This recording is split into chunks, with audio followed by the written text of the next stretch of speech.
Hello, everyone. This is Peter Palmiani of Human Art Studio, and this is Making Comics and Art, episode 50. Isn't that cool?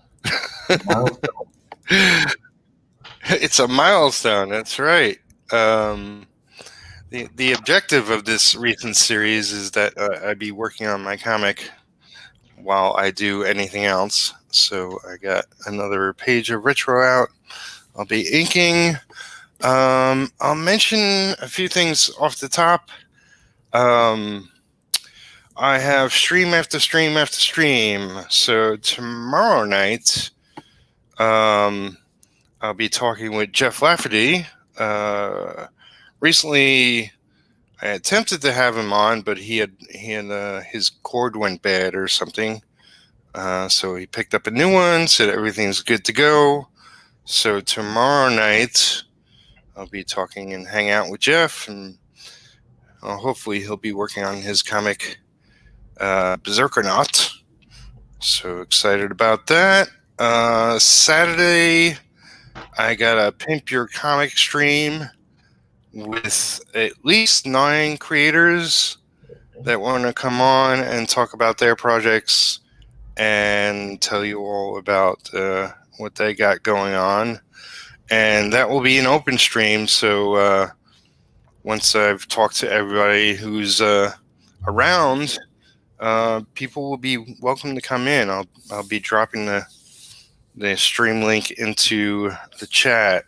And then Sunday, I'll be talking with Spencer Desmond about his latest Indiegogo, City of Rot.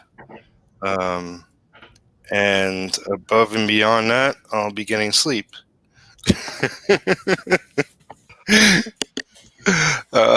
It's been an interesting past week, and yeah, I'm not really on top of everything, but I'm doing my best. Welcome, Austin Allen Hamlin. I want you to know that your artwork is going to get so much attention if people are watching this via video because they don't want to stare at my face. And I don't blame them. I really don't. So. Well, thanks. There's a lot more faces on YouTube, and a lot more people streaming and chatting, which is great to see. It's independent comic creators getting together, talking about comics, and getting the word out, and it's an awesome thing. So I do my little bit. Oh no, a little bit, man. You do this all the time. It's funny because I was trying to think of when did I first become aware of you doing videos, and so I don't know what year it would have been, but it would have been when you started doing the 100 Days of Making Comics. So that was, I feel like. Yeah, that was a while ago. I did attempt it a couple of times. My first run at it was my only successful attempt. Yeah, but proud to have done it, and there's definitely a great group of people. One of which, one of the books you've worked on was with Johannes Vick, and he was part of the 100s. Oh, that's right. I forgot. Yeah. I've got that book in the other room too. Man. I swiped a piece of his artwork actually for the cover for the episode. Yeah, I saw that. Yeah. You sent me a bunch of to your Dropbox and a bunch of comics there. And I was like, I haven't read that one, and I really wanted to read that one. So, unlike me, usually people send me PDFs of their comics, and I have no time whatsoever to read them. But I was like, I got to do this. I got to read this. So I was happy, and I read it, and I totally enjoyed it. Awesome. So that was Steel Wool, for anybody doesn't know.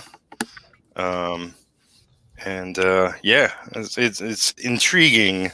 So what's the word on that specifically? Is there going to be more continued issues, or? So he has a second issue out. I am no longer involved at all. Oh, And so he has a second issue out. I think it's been out almost a year now, maybe 8 or 9 months. No, it's been over a year, I think. Yeah, just we were working on it, and it was always his book. It was like I was writing his idea or whatever, and then we did it for the first issue. We did that big Kickstarter. We had my most successful Kickstarter. We had like $2,700 at 110 backers, and then just kind of ended up being one of those things where we just parted ways. I mean, I talked to him probably about once a month still, or like video call him about once a month, and we keep up. So it's not like we're mortal enemies or anything like that. It was just one of those things, and it was always his thing. So it's not, there's no love lost there. gotcha. So, I mean,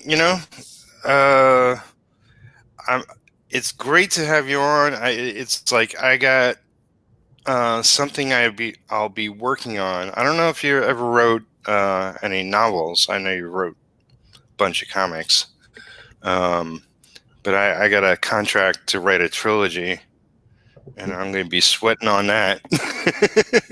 That's awesome. No, I've done a couple of a collection of short stories, but prose, but I've never.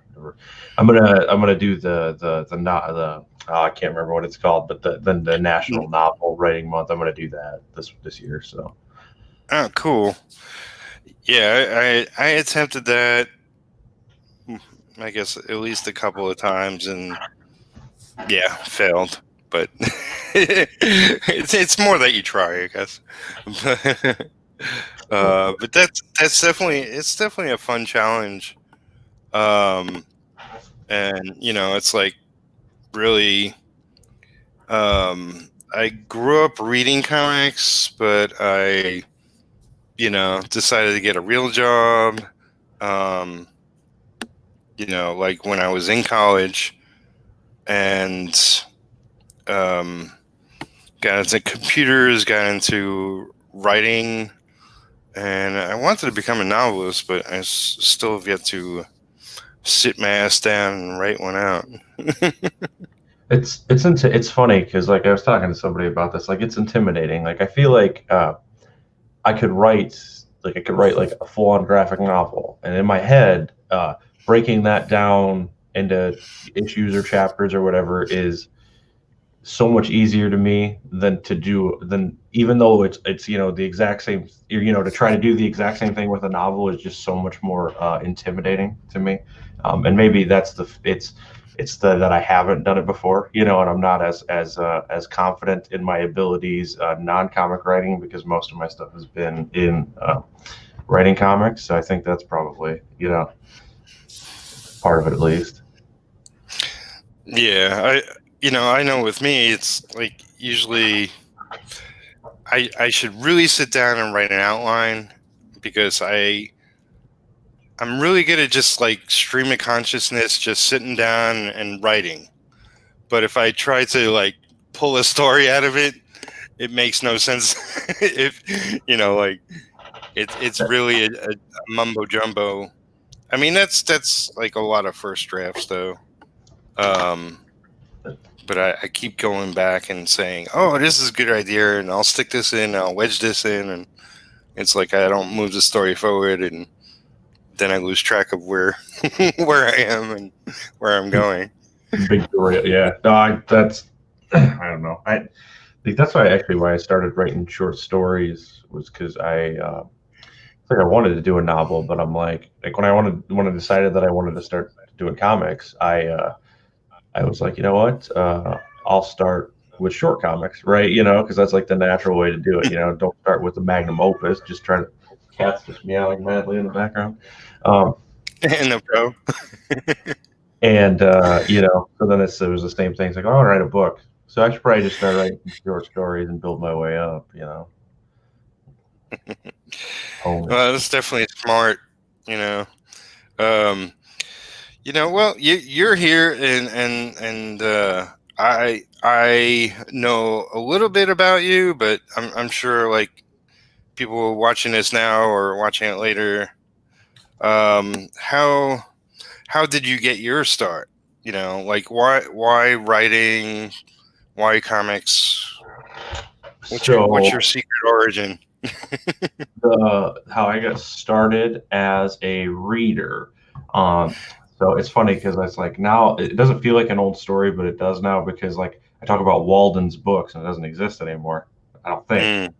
Because Barnes and Noble came in and they all disappeared. But Walden's books used to have a spinner rack, and I, as a kid, loved The Simpsons, and I loved like I like those adult animated shows, which I didn't understand all the jokes, but I still enjoyed them. So I was picking up Bongo comics from there, and so Walden's closed, and Barnes and Noble comes in, and my uncle every year would get me and my sisters like a $50 gift card to Barnes and Noble, and so I took that in, and I wasn't really a big reader at that point in my life, which it's funny to say that now because there's more years that I've like been a huge reader than where I did, but there was a few in there where I didn't hardly read or thought it was a chore.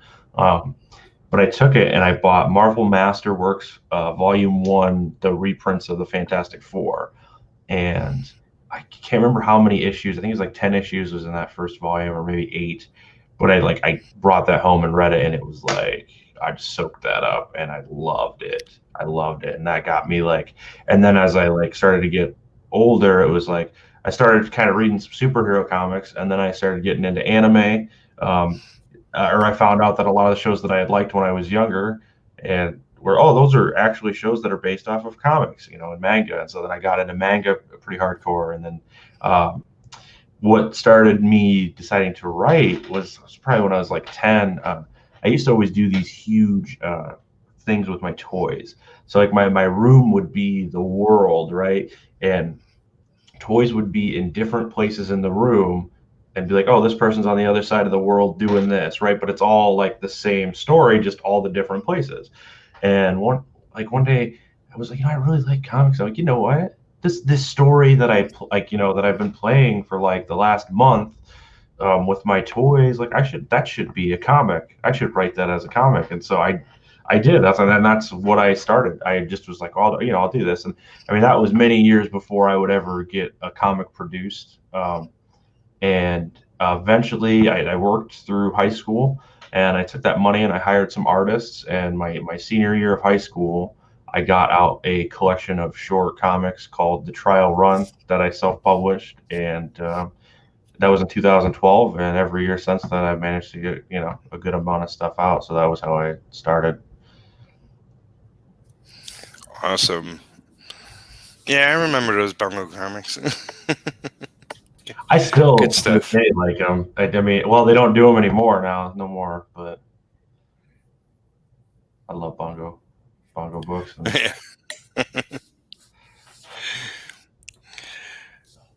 That's cool. Like, so let me ask you this, or I guess, are you promoting anything right now, or are you just generally working on stuff behind the scenes?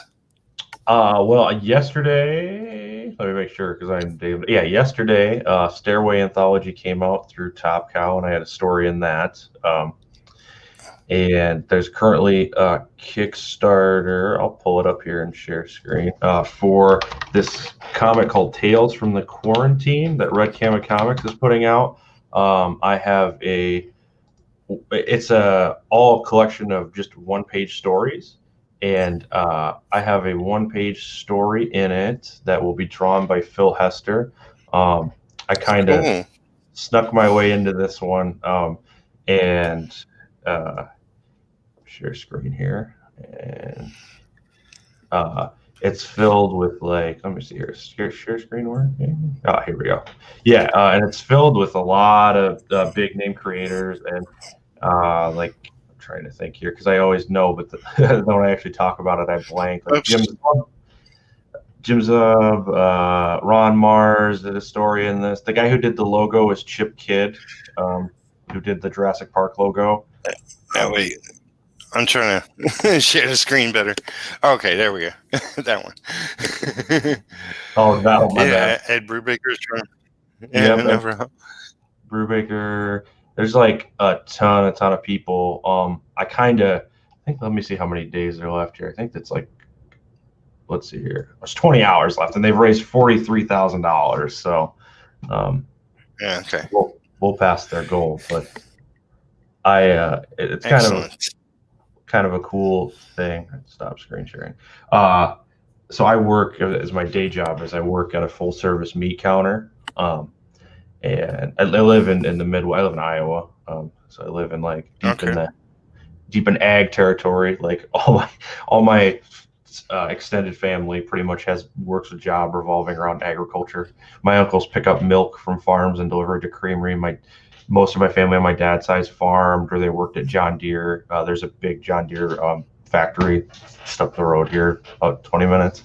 But the story that I did for this is about the things, the way that I saw people acting inside the grocery store during the beginning of the pandemic. Right. And how people were treating each other and acting. And yeah, just thinking about it like gets me anxious because of how horrible it was. Yeah. Definitely early on, it was very scary because we really, this generation hasn't experienced that kind of level of fear, I think, in our reality. No, I don't know. I hope I never have to see anything like that, at least again, just because I remember there was like a month in a row where we would beat, like we broke our sales record, and then we broke our sales that record the next week, and then we broke that record the next week, right? Like, and we would literally like get pallet loads of stuff in, and it would be gone in like an hour. It was just nuts. And it like the shelves looked empty, and no, we had stuff. It just didn't, it didn't last. And they ended up the store that I work at, or the company that I work for, we ended up starting to close 2 hours early because otherwise we didn't have enough people or enough time to actually clean things and all that, and yeah, so I did a like a very honest, true take on that. Telling a one-page story is hard, but to have a beginning, middle, and end. And the only reason I managed it was crazy because I didn't know who was all involved with this project when I got involved. Hester is my comic dad. He lives.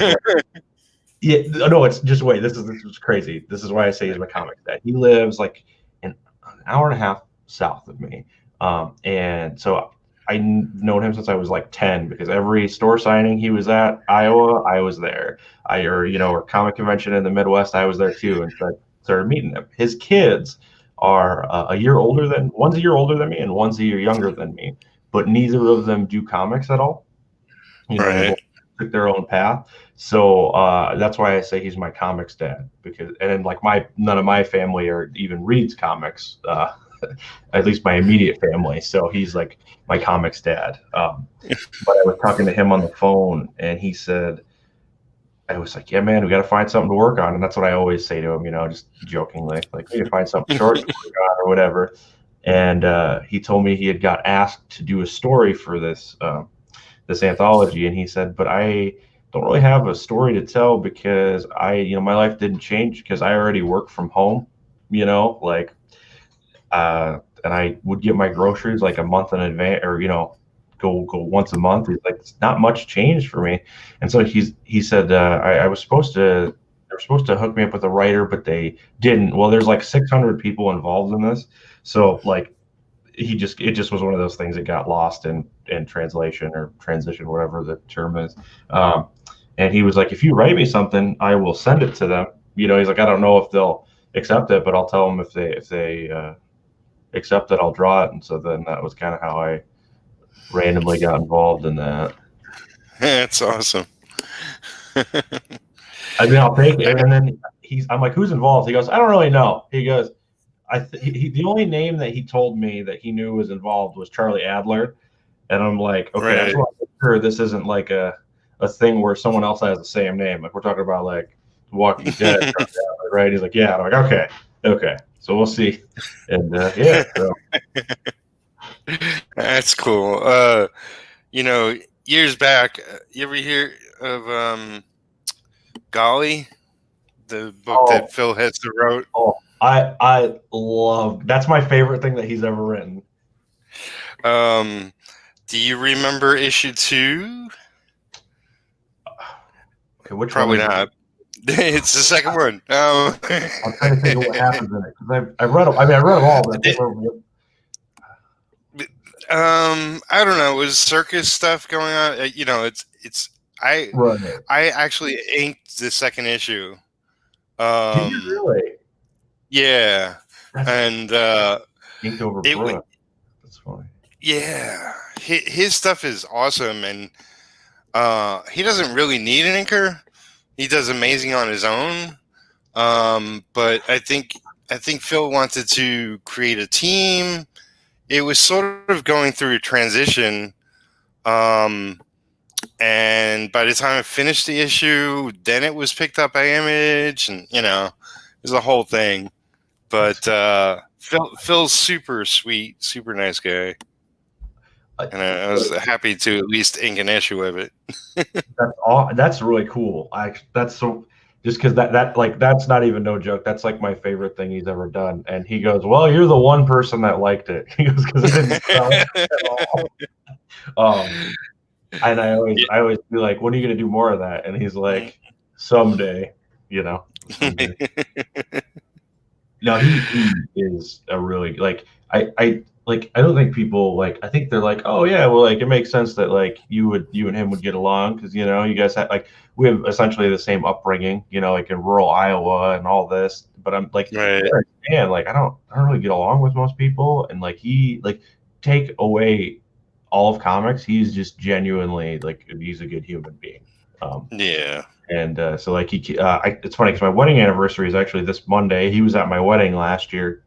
And so we're actual friends. This isn't just me being me just for some reason thinking it would help to make it sound like we were friends, because you know how some of that goes on. Yeah,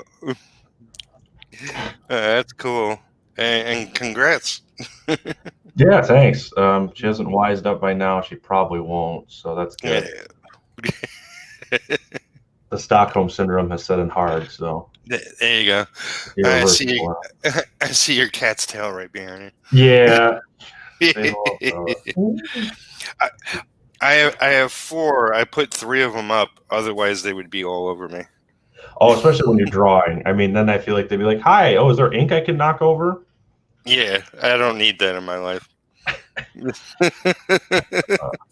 Yeah, this cat that's here, she's still here. You can't see her though, but she no one likes me as much as this. Nothing in the world likes me as much as this. We have 4 cats, and this one for some reason really likes me, and I'll take it because I'll just take one person liking me to win. Nice. Oh, it's great that you're active and you get stuff coming out now. And are you planning your next stories, your next books? Yeah, I've got finishing up a collection of shorts, which I'm hopefully going to send to print here in like a week, of just short stories. We were just pitching it around something to a publisher, and we were talking to them and got a final reject. It was funny because yesterday was a weird day because my short story came out with Top Cow, which was like, all right, and then the publisher was like, sorry, we got to pass on this project, graphic novel we're pitching out. So I was like, huh, well, it's like a good thing and a bad thing, you know, you gotta balance it out. So like Yeah. I gotta it's funny because like this week will be I need to uh redo my game plan kind of thing of what I'm all gonna try to get working on and try to get going. Um, like I think we talked about the comic that we had pitched was called Eat the Devil, and it's with my friend who's also just an Iowa guy, and looks like nobody wants to publish it. That's fine. We wanted to try, and so yeah, we decided we're gonna put it out ourselves. We're just trying to decide what the best way that we want to do it is. If we want to just, we're thinking about doing it as a page a week web comic or 2 page a week, and then eventually collect it once we get enough. I mean, we've got enough done that we have a good backlog of stuff, you know, that it would be pretty easy to keep up on that schedule. So Smart.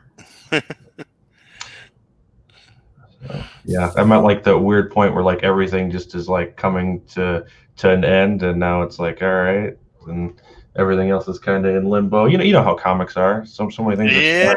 start and go, and Yeah. It's definitely challenging that way. It's like, you know, I never really wanted the sort of freelance style of everything, but that's just the nature of the game. I mean, you know, what I'm building towards, and I'm starting with retro, is where I can build my own small little universe and just crank out the next issue, and you know, and yep. just have a catalog of stuff to go to and work with other people, and you know, Yeah. not have to worry about, oh, I got nothing to do. I got nothing to do. Right. That's funny, like that you say that. Actually, like what got me to start writing prose was I always like had wanted to, but the thing that kind of gave me the final push was there was like one point where like there was like 4 different comic things I was working on, and just because of whatever, you know, between all of them, like nothing was moving forward, nothing was getting drawn, or you know, whatever. And so I was like, you know, I kind of want to just write some prose stuff, because then I'm fully in control of it. You know, like if it doesn't get written, there's nobody. You know, like all it needs to do is get edited. You know, so it's like if it all just boils down to me. You know, because you know, with making comics, you know, especially with since I only write them, it's such a collaborative thing that it's like if somebody has things come up, I totally get it. But sometimes it does get frustrating, you know, even though it's no one's fault. So I'm like, I'd like to do something where it all just relies on me, you know. And so if it doesn't get done, it's not the universe's fault; it's just my fault. So then I could just keep up with that, and that was why I started doing that.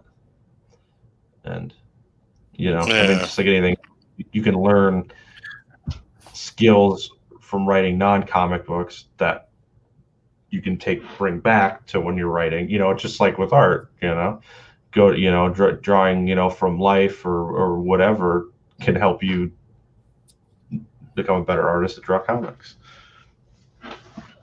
Yeah. No, definitely. And you know, it's good to just keep working at your skill so you just get better and better at it. And you know, do you currently read a lot? Yeah, I read a ton. Yeah, I read a lot. uh, so what's funny is before I got on here, you liked so I posted that picture of the death of Captain Marvel. Right. I had so I said that no one in my immediate family reads comics, but I have they're technically my second cousins, and it's like a pretty far out thing. They're on my grandma's side, like they're really far out, but I'm really close with both of them, and they're lifelong comic fans. And one of them passed away here about 2 years ago, and he was 48, and he left me all of his comics from 40 years of collecting. And I would trade them all in a minute to have him back. and Right. a lot. But I've read so many things that I wouldn't have tried otherwise. Like I wouldn't have even like had an inclination to read.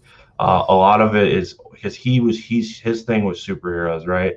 And he was a big DC guy for the longest time, and then Spider books were his stuff.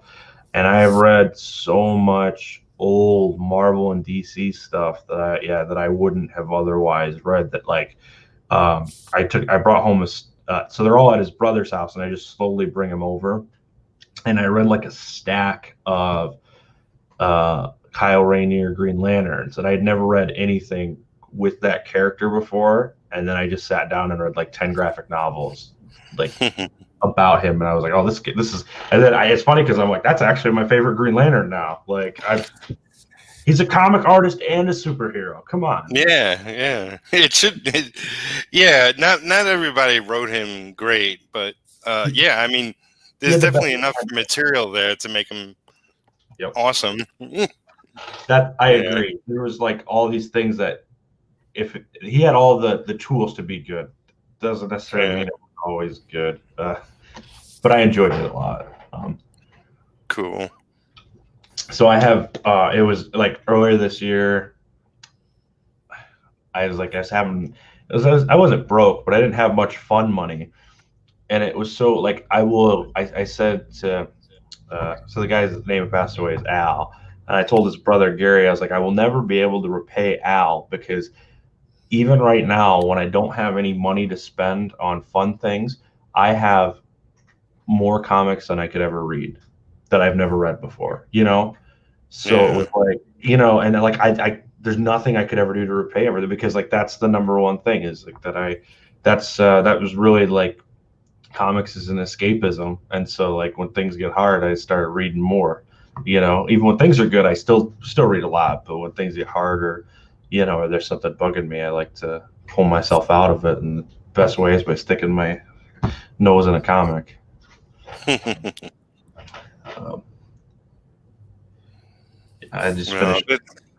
it's tragic, but you know, it's good.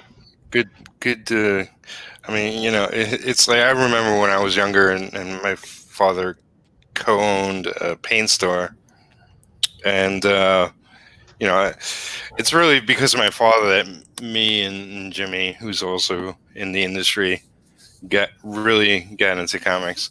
You know, we originally saw comics like at the local barber shop Mhm. that had like Richie Rich and Archie comics and all that stuff. Um, but he took us to our first con. But I remember one day, and we were still pretty young. Um, he bought a new truck for work or something like that, and he opened up the back of it, and they were just like boxes full of comics, and Well, he that's just like awesome. brought them home and gave them to us. I'm sure you guys were like in Nirvana, like Yeah, yeah, yeah. It's like it's pretty awesome. He didn't have to do that. He could have just like sold them or threw them out, or you know. uh I it's funny. So I have a picture with your brother, and I looked stupid as crap in the photo. And uh, so when I met him, I had interned with First Comics and Devil's Due in 2016, I think was the year. And he had just, and I can't remember what the name of the book was, but he did a book at First that year, or the graphic novel came out that year. And I went to deliver to his table as comps because they were also at the con or whatever, and I talked to him for a little bit, and I took a picture with him, and uh, I just like I don't know if it would just like I look stupid, and I was like, cool. I got a picture with Jimmy, and I look like an idiot. What? That's always fun. You know, yeah, you know, conventions are like the greatest thing and also horrible because it's like I've seen a lot of creators at conventions, but you know, they're super busy, you're busy, you know, you don't want to suck up their time too much, and like half the time I'm like, oh, it's just good to see the creators, you know. But then there's ones that you do want to go up to and talk to, and you know, I saw like one of my biggest loves was Bernie Wrightson, and you know, I was actually talking to Jimmy he was at his table, and I was at the con, and I was just walking around, and I said hello to him, and he said, "Turn around," and it's like Bernie Wrightson right behind me. That's awesome. And Jimmy goes, "Hey, Bernie," and this is my brother. You know, like he's a really big fan of your work. And Bernie was just like off in another world. He's like, you know, He got to meet Bernie Wrightson, but like he also wasn't really there. yeah, it's like, you know, he's busy. He's thinking of, you know, 100 things he's probably got to do. And so it was like, oh, it was great to see him, but, you know, his mind wasn't there. And like, you know, hi.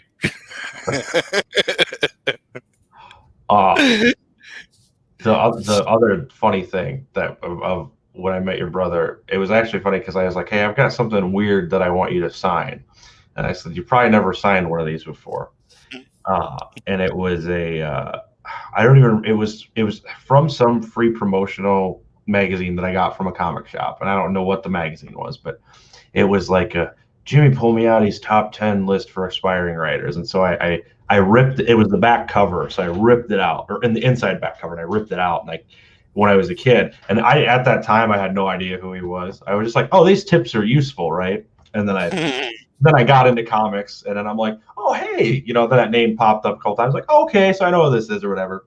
But there's a picture of him in it, and I think he made a comment where he's like, yeah, I've never signed one of these, and he goes, oh, I'm fat in this picture or whatever, or something like a whole picture of me where I'm fat, and he signs it or whatever. That's funny. Since we're talking about him, I'll mention today on Instagram he posted a video of his local comic book store. Now we all know pandemic has come and all that, but I was lucky enough to go visit my family, which, you know, I have 3 brothers, Jimmy being the next one up. I'm the youngest, and then 2 older brothers above that. And yes, I was lucky enough to go out there in January and stay with Jimmy and Amanda. And he took me to his local comic shop. So the video is him walking around his local comic shop, and he has a secret little room in the back where he keeps all his Kickstarter books. That's awesome. So it's definitely worth checking out. It's pretty great. The comic store is huge, has so much stuff, comics and toys and figures and every kind of thing. Shot glasses, you know. But yeah, just to see it for his back room is pretty sweet. And Amanda was signing the latest Kickstarter books, so she pops up. That's awesome. I'm gonna have to check that out. Yeah.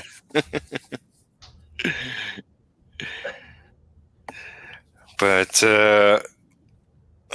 what else? I'm a little brain drained. I've been trying to accomplish a lot and feel like I'm going in reverse. I feel yeah. It's been one of those weeks. You know, I started an October challenge, and now I'm like, maybe that was a mistake.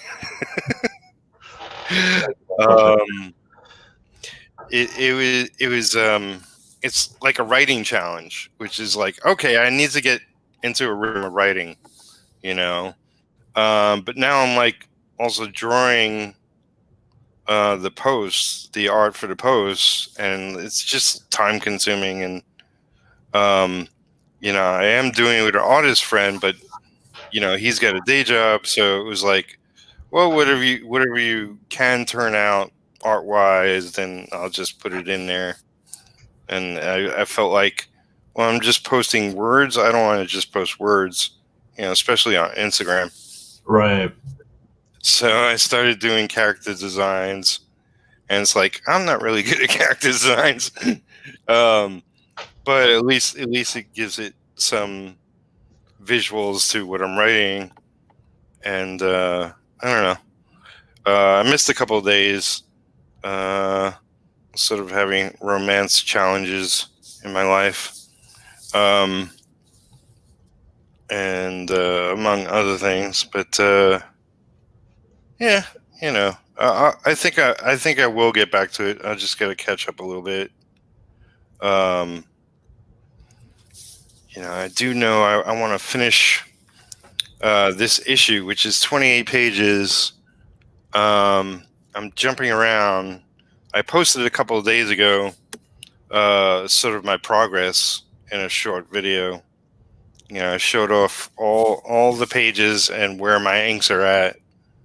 But it's like, so it's October. It's early October. If it comes down to it, I think November, I'm going to do nothing but ink if I still have major inks to do. Because I gotta, do production. I gotta make sure the coloring's done, and do a final script. I got like a loose script that I'm kind of happy with, but I'm fussy. It's like, this is a character I created when I was in my late teens, so over 30 years ago. That's important. It's important to you. So sometimes it's like you want to make sure you get it right, or do it justice to what you've built it up to be to yourself. Yeah, most definitely.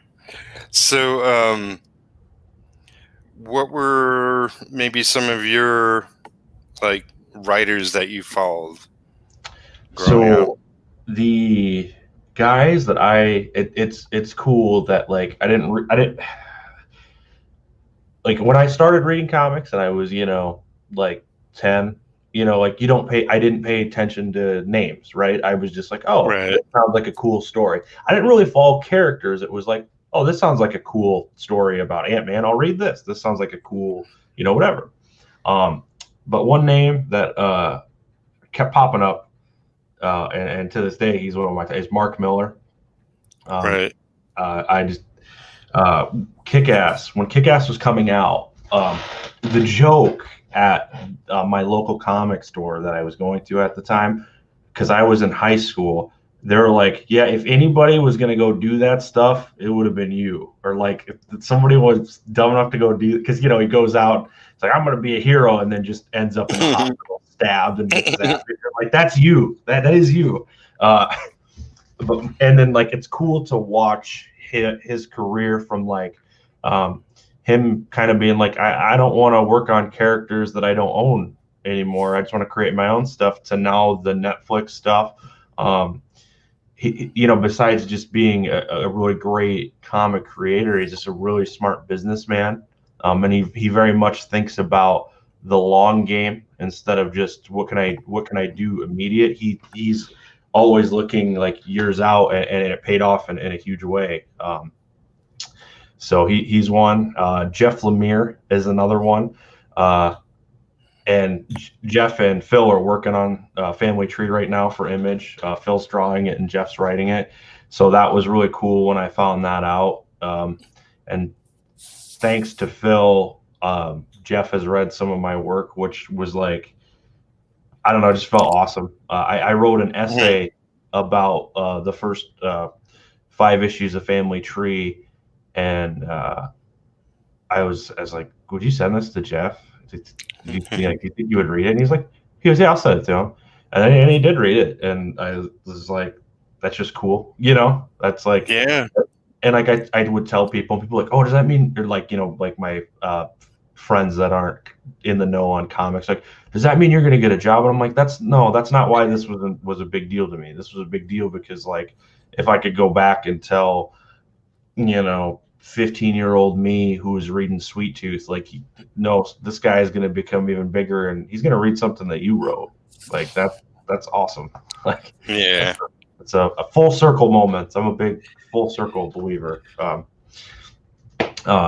And I also really Garth Ennis was another one. And maybe that was just because I really dig crude humor. So like I went to Catholic school, kindergarten through senior year in high school, and I am not I'm not a religious person at all. And then he's an atheist, but all of his comics dive into religious entities and religions and all that, and it always interested me. And like The Boys, it's so weird to me that The Boys is this big popular thing, because I feel like for the longest time I was one of maybe 6 people at my comic shop that was reading it when it was coming out. and everyone else was. And it's funny, people come up to me and they go, "Have you ever heard of The Boys?" And I'm like, "Yes.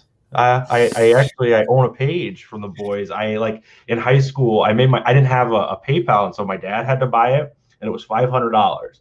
And I had the money because, like I said, I worked in high school, and my dad was like, he didn't quite know what it was. He's like, "Are you sure this is what you want?" He's like, "I'll do it, but like it's $500." I'm like, "Oh yeah, no, I want it." So I got a Derek Robertson page from The Boys, and now everybody knows what The Boys is, and they're like, "That's so cool that you have that." And I'm like, yeah, but if I would have told you this 5 years ago, you'd have been like, "I don't care." Like, cool. Yep.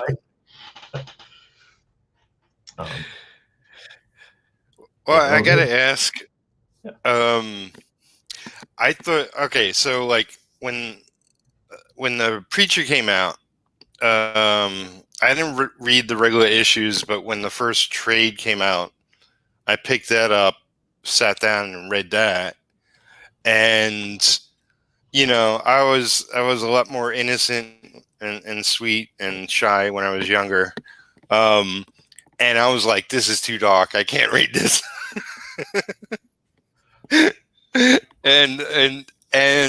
But when the TV show came on, this is years later. Kind of a different person. I thoroughly enjoyed it. It's insane. And I thought it was so well done, so well cast. It was, and yeah, it's so crazy. But I watched it with friends, and it was like just laughing hysterically through most of it, because I knew how it began, but I didn't know how the rest of the story went. So, and then The Boys Now. Which is, I guess the last episode is tonight. I'll probably catch it tomorrow. That the first season was great. I think there are definitely moments in the second season that are really good. But we do know at this point that would be a third one. I think the third one will probably pick up the pace a little better. Like they're sort of finding their own ground with the second season. What's funny is I didn't even ever finish the first season because I like. And it's not that I didn't like it. I enjoyed it, but like, I don't know if this is gonna make sense. I try to tell people this, and they look at me like I'm crazy. They're like, that comic was so important to me when I was reading, because at that time, I was very much like comics are so much more than superheroes, right? That's what it was. Yeah. And that book to me was poking fun at all the things that superhero comics did. And I had read so many superhero comics, like that was great. And like that was one of those books that like, new. And the closest comic shop for me is 45 minutes away. So it was like, new book drops Wednesday, cool. Going Wednesday, driving to Cedar Falls to go pick it up. And that like I hold it so close to me, and I love that comic so much that like the show, I'm just like, it's not bad, but it's not the comic that I read, and that sounds stupid, and it sounds like I'm being whiny, and no. But that's how, and I'm like, I get why people like it, like totally, trust me, but I just like I gave it a try, and I'm like, yeah, it's it's okay. I just like I don't know. I'm just so into the other thing that like I don't know. Maybe I ruined myself. Yeah, no, I can understand that. I mean, when it comes to movies or TVs, I'm kind of easy. Like if it's not exactly on point or you know lives up to original material, whatever, I'm like, they tried, whatever. Right, right. um, but there are stories, I guess, that are sacred to me. Like, I think they're doing Foundation, like Isaac Asimov's Foundation series, Oh, as a streaming series somewhere. oh, okay. I don't know if I'm 100% correct, but that to me was like I read like a real big chunk of Isaac Asimov's sci-fi books um, at some point, and was like, yeah, this is how my brain works. I don't know, like I really connected with the You books, this is for you me. Like, know. you felt like that when you're Yeah, and so I think like if that's crap, then I'll shit on it for sure. Funny. But yeah, I mean, I want to say also like Mark Millar's, he did Kick Ass, but before he did Kick Ass, uh, which is almost a little bit of a prelude to that, was Wanted. Oh yeah, yeah. Want that That comic is so good. that comic was fantastic. Also, the movie was good too. But yeah, That was just very different. They were very different, but like yeah, same theme. But the ending to the comic is like one of the best endings to a comic ever. yeah. I mean, I read it when it came out, but I think that might have been my first, like book from him that I read, maybe. I think that But was he's definitely a good writer. I think that was one of his first like non Marvel DC books. I could be wrong on that, or at Yeah. least one of the first major ones. Yeah, Wanted was. Which what's funny about that movie, and most people don't remember, is Chris Pratt is actually in that movie. Oh, is he? He plays the main character's best friend that's sleeping with his girlfriend. Ah, So like he's only in it right. for 20 minutes or 15 minutes of it, but he gets the keyboard smashed across his face. Yeah, So that's funny. now wait, I want to make sure that's true because now I'm like, wait, if I'm wrong, someone's gonna call me out and be like, you dummy. It sounds right. It sounds like something Chris would do. Yep, yeah. Yep, it was before he was like super famous. Well, 2008. So yeah, it was a while. Man, it's 12 years ago. Holy crap. All right. Yeah. Yeah, that's a movie, like I thought that would be a good like trilogy, or at least have a sequel, but Yeah, especially because like it made a lot of money and it had Angelina Jolie in it. Like it had Morgan Freeman in it, and like had a lot yeah. of good guys at the first one. But I think I'm questioning everything now because I don't want to sound stupid. And then someone listening's like, "You already sound stupid, so it's okay." Yeah. They're like, "Don't worry, you don't have to worry about looking stupid. You just are." That's why writers have editors. Yeah. They make us look good. That's true. That's funny. I'm sure that like I'm sure I don't know. Like my punctuation and grammar is so bad. It's like I feel. I mean, it's better now because as I've been writing more, I'm learning things, and like I have a couple of good editors that like besides just fixing things, they like teach me. They're like, hey, here you keep doing this. Like here's Yeah. the correct way to do it or whatever. And I'm like, wow, who'd have thought I'd still be learning? Like or like learning. Like I'd be excited to learn about grammar. Yeah. What? I think I'm more excited to learn things now than when I was younger. I just I took think a so. lot for granted, or I guess. Or you didn't appreciate it. You're just like, well, maybe it was, Yeah, maybe like for me, it's like, oh, this is kind of forced learning. But when you're like organically learning about something that you want to learn about, I guess you're yeah, more apt to take it on or whatever, to receive it most better. definitely. Yeah. Um, yeah, I want to tell this story quick. This is really stupid, but it's funny. So, um, I was reading when I was like comic shop that I was going to, like I would always have to get rides, before I had my license, being that far away. And my dad took me all the time. Anytime I wanted to go, my dad took me. It was actually it was my dad is very much Farmer Joe, but like he's so supportive. Like he doesn't understand it, like at all. But he drove me to cons and he drove me to the comic shop and all this. Now I believe it was the boys. Well, I was trying. I started going to a new comic shop, and they're like, all these titles, like I don't think we can't really sell you these. Like we need to talk to one of your parents.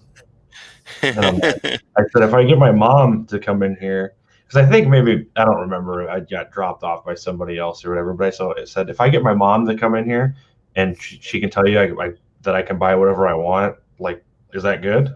And the owner was like, yeah, but I don't think mom's gonna say that because your reading's pretty, gruesome, or because I was reading horror comics and I was reading, all this kind of stuff that not, which is funny because now, you could find it on the internet pretty easy, very much worse things. But Right. so I brought my mom in, and I think it was the one that they're like, as I was going to read Crossed from Avatar Press, and they're like, yeah, we really can't sell you that. And my mom comes in and goes, yeah, you can buy it, whatever, no big deal. And the owner was like, you don't want to like flip through some of these books because there's some pretty hardcore or adult stuff in these. And my mom goes, well, it can't beef him up any more than he already is. And the guy was just like, what? And I go, see, told you. Yeah, it's like I think about kids in today's world, and it's so different than when I was a kid. I mean, I remember going with my friends and seeing Alien and didn't have a problem, but around the same time, there was a Mark Hamill movie, I think Corvette or something like that. I don't know. And it was rated R, and I couldn't get into it. It was like, but I'm 18. I'm like, because I didn't have a license or anything, or even an ID with my real age on it. And I mean, I looked young most of my life. It's finally catching up, but Look old. like when I was 18, I probably looked 12 to some people. And it's like, you'll pay. You will rue the day. You'll ruin the day. Let me see. This is going to be a national hit. You'll see. Make me not see it. I had like the opposite problem where everyone always thought I was older than I was because by the time I was 16, I was 6'4". Yeah. And it's funny because I look at pictures of me from the past. I'm like, dude, I look like an awkward high schooler. Like the fact that you people thought I was older, I actually don't know how you did. Because like like you have that look where you're like, oh yeah, this guy knows nothing about what life is about to do to him, right? Like that's what I think when I look at old folks. They're like, you don't even know what's coming, buddy. Just wait. Yeah. Yeah. But now, people can go online and, find out how old you are, and I don't know. Yeah. Oh no. It's funny because like if you think about like just the accessibility to things, like if you give somebody like if you have as a family have a Hulu account, look at all the horror stuff that's on Hulu or Netflix, right? Or like that's pretty or like even like Netflix. I haven't watched it, but like just think of the subject matter of like 13 Reasons Why, where it's all about suicide, right? And that's like obviously you wouldn't probably want like a 7 or 8 year old kid watching that because that's some pretty heavy stuff. But it's just so easy. And like this is going to be a weird thing that I'm about to say, but I some of the guys I work with, so they're like 19, and then I'm like, I'll be 26 here in a few weeks, and I'm like, I talk to them about stuff, and I'm like, no, you don't understand. Do you know how it's like, you know how hard it used to be to find porn? It was hard. Unless somebody had a magazine, like you couldn't. And he goes, well, didn't you have internet? I'm like, yeah, we had dial-up internet. Where like to load a photo, it took you 3 hours. And then when your parents came home, they're like, we tried to call you. Why was the phone line tied up for 3 hours? Like, and they were looking at me like I was crazy. I'm like, it's a thing. Like, it was like, and now in 2 seconds, you can have everything. More than you ever wanted to see. Man, when I was a kid, you had to go outside to pick up a magazine. It was on paper. You had to pay for it. So, yeah, right. Yeah. You had to pay for it. That's what's like. What do you mean? Now it's all free online. That's good stuff. Oh. So, do you have any big aspirations over the next year or so? In the next year, it's like I say yes and no. I've been like the main thing that I want to, and I've been working on this that I want to accomplish through the next year. It applies to comics, but it's not the answer probably most people would give. So I want to get more to the point where that I'm always still writing and whatever. But the main thing I want to be is I don't want to make attach all of my self-worth to the success or the lack of success that I find in creative endeavors. And getting my mental health better. And I mean, like I'm doing therapy and stuff, and obviously there's other reasons why as well. But like that's one of the things is like it is like to care about something, but to not let it consume you. Like yeah, so, like not to just or like I mean I used to be pretty bad about no matter how much I would accomplish during the day, or like if I had a day off and I'm like, all right, I want to write on this, I want to do this, blah blah blah. It was never enough, or like in my eyes, I never did as much as I thought that I should have done, even if I accomplished all the goals that I set for myself that day. So I don't want to. So that's probably like a weird answer instead of like I want this to come out, or I want to write this. Like I want to be better. In a better state of mind while I'm making this stuff. Yeah. I want to be sane. No, that's. I don't know if that'll happen, but trust me. I know me. I know a lot of creative people. We're the most screwed up people in the world. And sometimes it's useful for what we create, but a lot of times it's just like it's just things that get in your way of being productive, or of just being a stable human being. It's the balancing act, and I think people that don't have like something like comics, like they don't think about it and be like, well, think of this: you work, say you work 40 hours a week. Besides that, you have your obligations to your family, you have your obligations to your friends, you have the things that you need to do around your house, cooking, cleaning, whatever. Now try adding something on top of that, try adding and for like a lot of creators too, like try making that thing that is an extra thing, that be the thing that is most important to you. So you have to, like all those other things you have to do, like I can't not work. I can't not, do the things around the house. I can't not see my friends because I would just get depressed, or whatever. So it's a balancing act, and this just adds another thing to try to balance. And it's obviously you have weeks where you're totally out of balance, but that's with anything. So just with that extra thing of and and it's like that makes it sound like I it's funny because when I was talking to my cousin who died, Alan, we used to talk about comics, and if you listen to the conversation, you'd be like, "Oh, these guys hate comics." You're like, "What? What are you talking about? We love this shit." But it's just you just talk crap about it or whatever. But but like same with this, like, no, this is one of the most important things in my life is this, and I don't want to go through life not having tried to make as many comics as I can, or and get better while continuing to finish products or finish through projects and getting them out and all that stuff. Yeah, I mean, it's like I mentioned before. I think like I had a day job before I got into the comic industry, and I'm grateful for that time.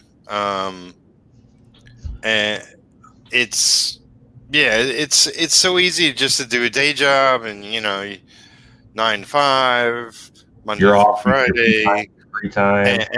and you just like the second you're out the door is the second it's all behind you. You don't have to think about it. Yeah. And it's like a reliable paycheck, and for thousands of reasons.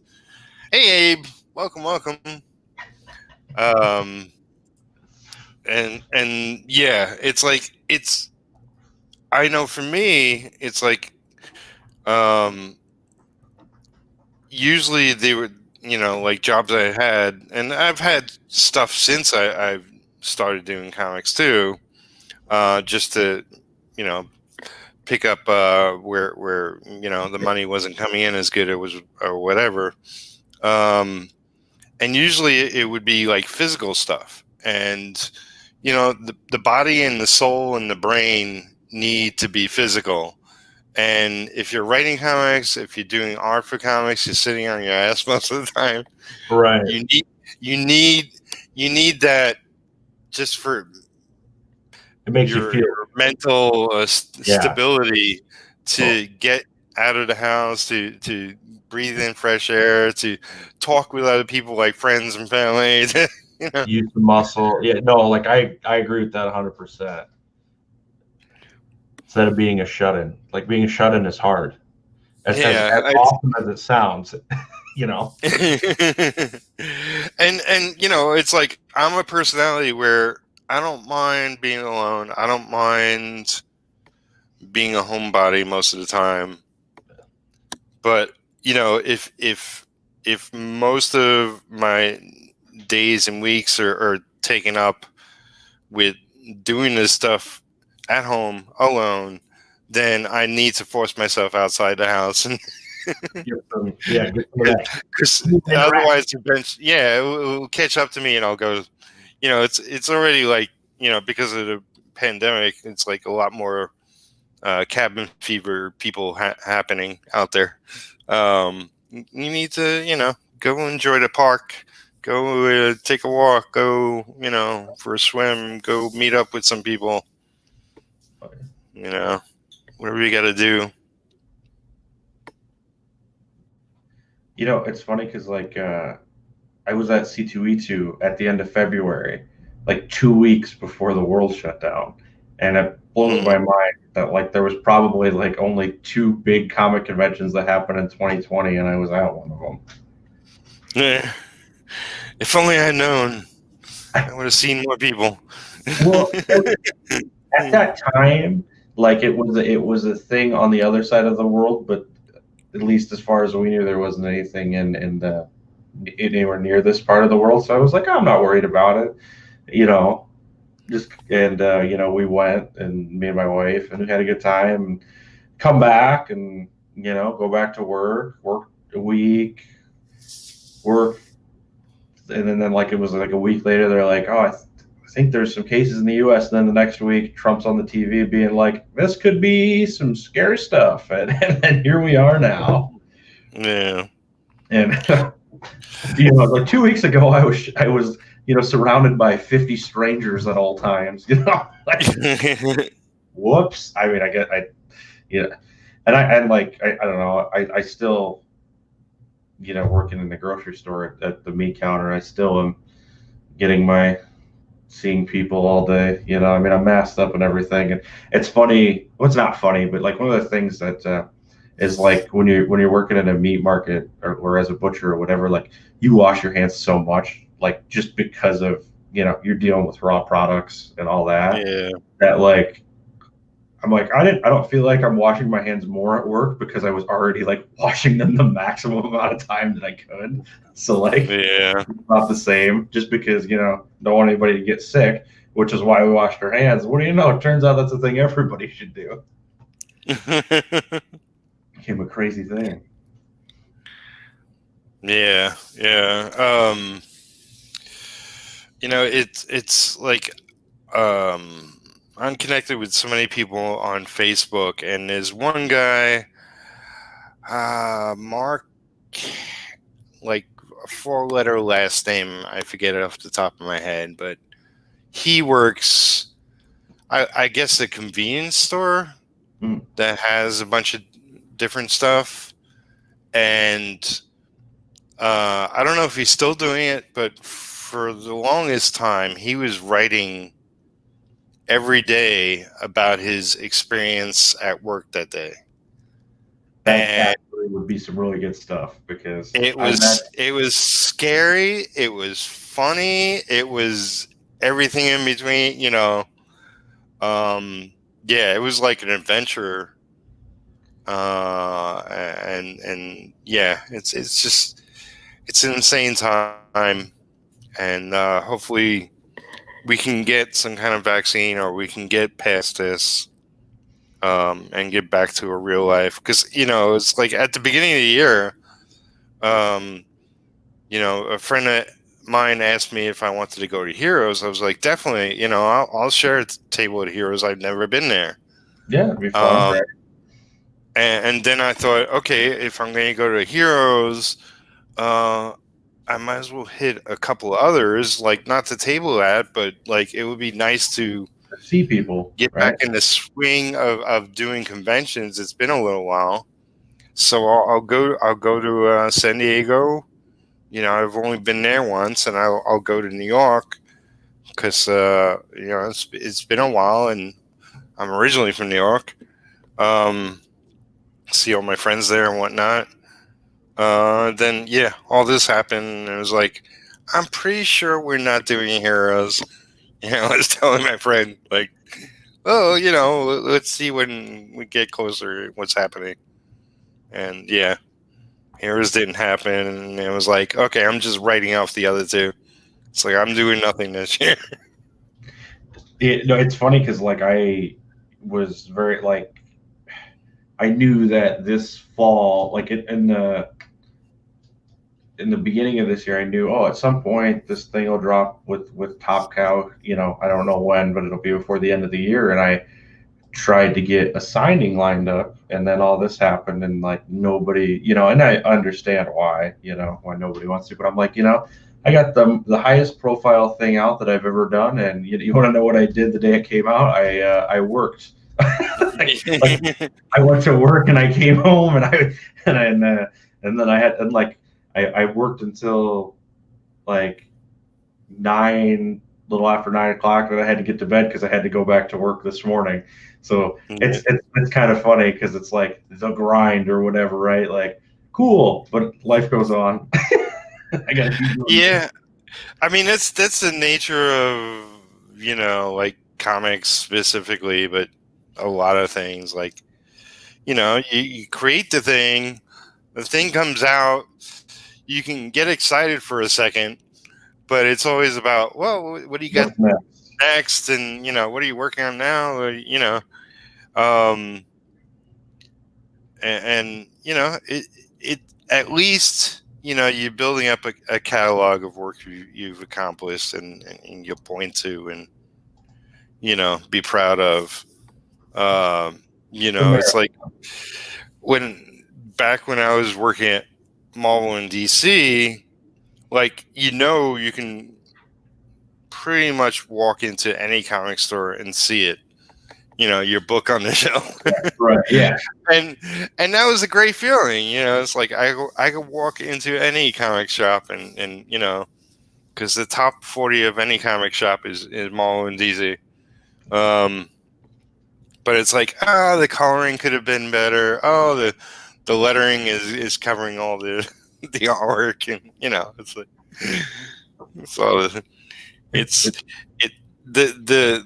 the pages look so much better, big and without the lettering slapped on it and coloring muddying up the visuals. But I still enjoy it. I still enjoy all parts of the process. It's a process, that's right. Yeah. Goes into it, even. Sorry, my cats are apparently having a war behind me. Yeah, I saw one. The cat tree. Yeah. Hey, there you go. My wife is a block I started working at home. Yeah, that's like, hey, that's a good name too. Sorry, it's a funny name, Abe Sapien. His real name is now I'm forgetting because I'm so used to Abe Sapien. It's oh my god. Well, his last name is Parsons, but Ablin, Abeil. There's a guy. He goes by Brom, but his real name's Abraham, but he goes by Brom. Oh, is that Brom's real name? No, this is like painter? Okay. Yeah, and I didn't know that what his real name was, and then he's like, "My real name's Abraham," and I'm like, I just figured Brom was like his last name, and that, right. People do that, and they're like, "Oh, just kidding." I'm totally was off.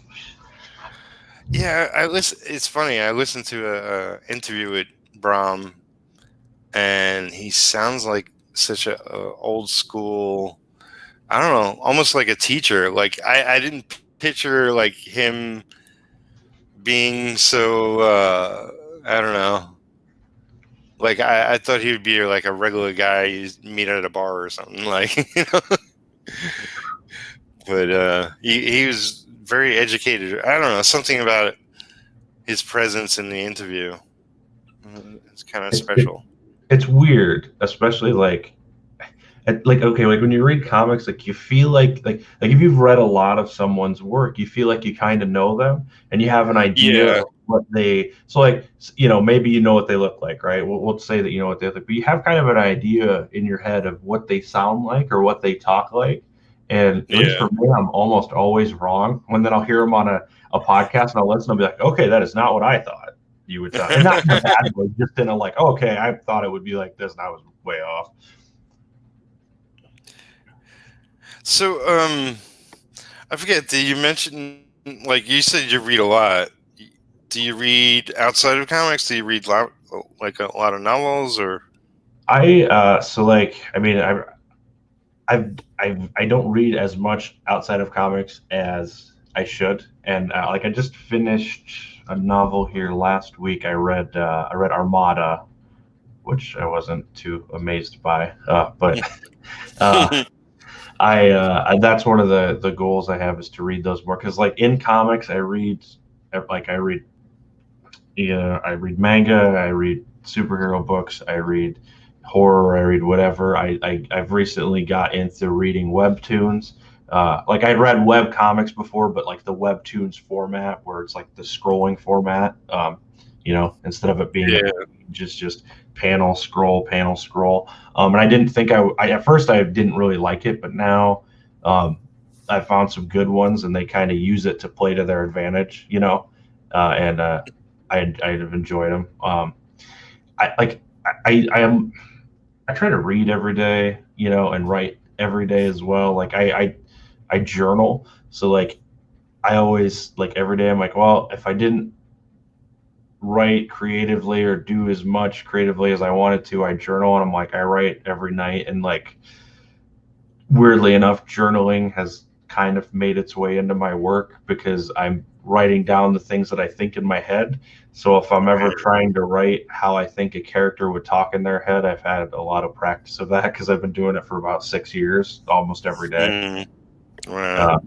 Like Rick Remender in Deadly Class does that a lot, where the the main character Marcus, you're reading excerpts from his journal as you see the things taking place. It's like someday I would like to do a comic like that in that style, because you have to do that right for it not to be like because it's like obviously I'm seeing what's happened. Why do I need to read what is happening? But if you do it in the right way, you're inside that person's every thought of what's happening in that moment, and it really adds to it instead of just being an extra thing that's there for no reason. And yeah, in Deadly Class, he really knocked it out of the park. It's funny. It's like I've done most of my reading from the 60s to the 90s. Yeah. And I would say more like the 70s to the 90s, but I read a lot of 60s comic books. I went back and read a bunch. Because I actually the first, I would say 3 years of me being into comics, it's like it was utterly for the art. It's like I didn't read them. It's like, oh wow, drawings that make stories. It was only after a while I actually sat down and started reading them.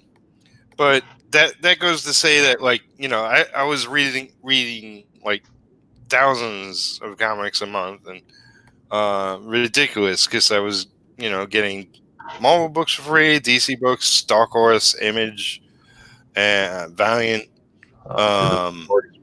and just reading boxes and boxes of them. But nowadays, it's like, for the most part, I don't feel like I'm missing anything. It's like I don't have that time anymore. I don't have that concentration anymore. If anything, it's like I support a lot of people on Kickstarter and Indiegogo, and I just have stacks of stuff I haven't read.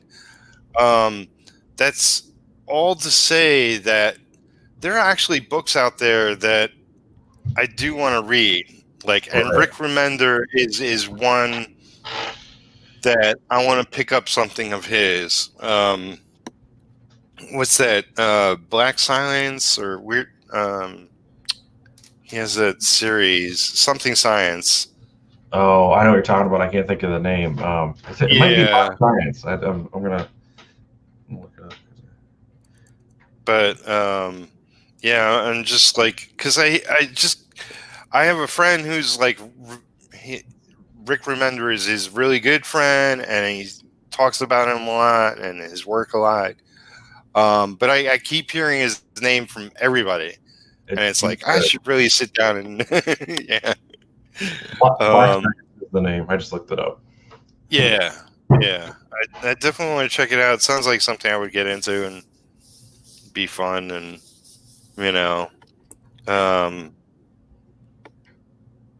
but yeah, there's definitely, like, there's books out there that definitely.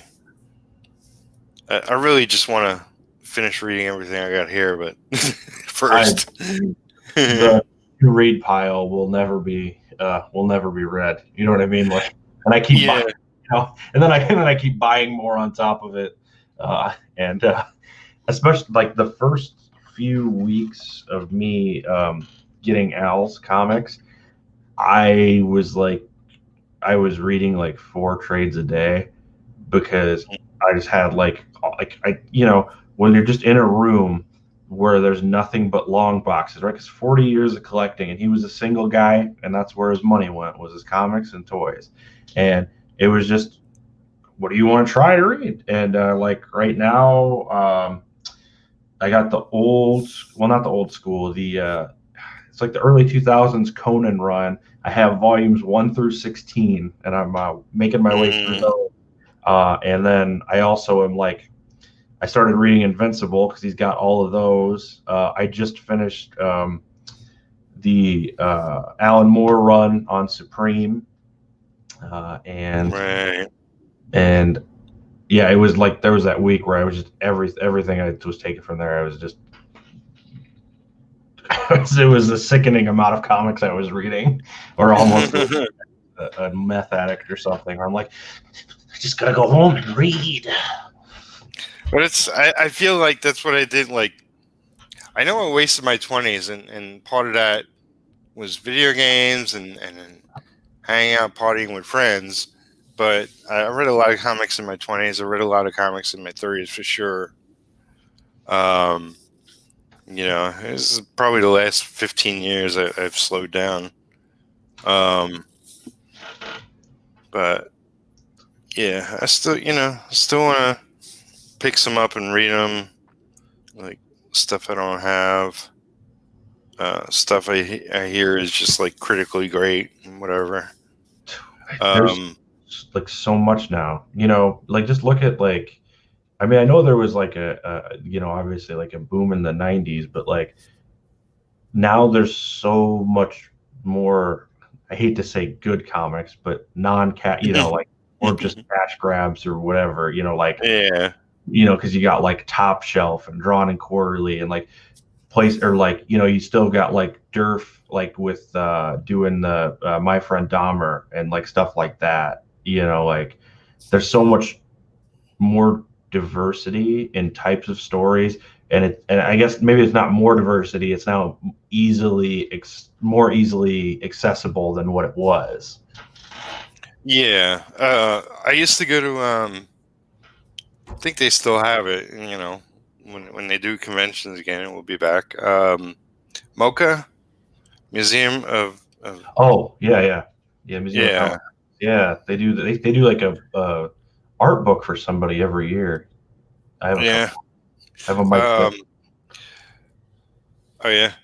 Yeah. They do a yearly convention, and it's all like, it's stuff you would never see otherwise. It's like very, very indie like Cool. stuff.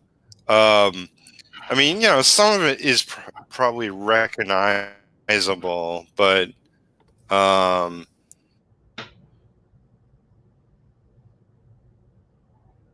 it was. I went there a couple of times and tabled there, and feel comic convention I went to, and it's like I do mean to get to kind of some of those like small press kind of conventions I haven't been to yet, but Milker is the one I've experienced, and I've been I wanted to get into some like zine festivals and like small press expos, because I'm like, the people that are there, because it's like if you go to a comic convention, like a lot of people are just there for, I like, pop culture, or I read Marvel and DC books. Like sometimes it's a hard sell having an indie book, but like at a place like that, like all the people that are there, that's the kind of stuff that they're there for, So I always wanted to check. I feel like I would find so much cool, like you'd meet so many cool people and find so much cool stuff that you never would have known about unless you would have went, so that's kind of cool. Yeah, no, definitely. So we've been going almost an hour and a half now. So I'll give you time to, if there's anything we haven't covered that you want to talk about, or at the very least, tell everybody where they can find you. I did put a bunch of your links in the video description box, so people can go follow you around. Yeah, but yeah, if you want to promote your stuff again, yeah, by all means. The main way you could find anything about me is If you go to hamblincomics.com, my website has blogs, links to be able to find my work, purchase it, as well as like my resume, anything you'd ever want to know or not know about me. And also, if you scroll to the bottom of the page, it's got links to all my social media. I'm pretty active on all of them. I've got a Facebook author page that I update multiple times daily. Same with my Twitter. My Instagram feed is pretty much me just posting the pictures of whatever I finished reading. My Facebook page is full of memes and comic updates and stupid questions, and I like to interact with people. And I do like live videos on there a lot. One thing that I want to do for anybody that's listening, whether this be live or this be as a recording, if you hit me up on any form of social media and let me know that you listened to this interview, or you're like, hey, I heard you talking with Peter, let me know, and I will send you 50 pages of PDFs of digital comics that I've written, and for free. Just let me know, and I'll send them your way. That's awesome. So I want people to read them. So yeah, yeah. Well, very cool. I will say, yeah. Anybody watching, go check out him on Twitter, Instagram. Go to his website, and yeah, go check out the books he was talking about earlier, and yeah, tell your friends. Don't be a dick. That's like my motto. Don't be a dick. Don't be a dick. But yeah, thanks everybody for watching. This has been my 50th episode. Hopefully I'll do a ton more of these. So like, comment. Oh, I love your comments. I've been getting less comments on the videos, more people in chat, which is good. It's a great thing. Still want comments on the actual videos. I miss those. And subscribe if you haven't. I'm trying to grow to 1,000 subscribers. I'm just above 800 now. So more and more people are subscribing, so it's great. So yeah, get a bigger channel going. And like I said earlier, I'll be here Friday night with Jeff Lafferty. Got Pimp Your Comics Saturday. Got Spencer Desmond Sunday. Then I'll probably take the week off. I don't know. I'll fall asleep at some point.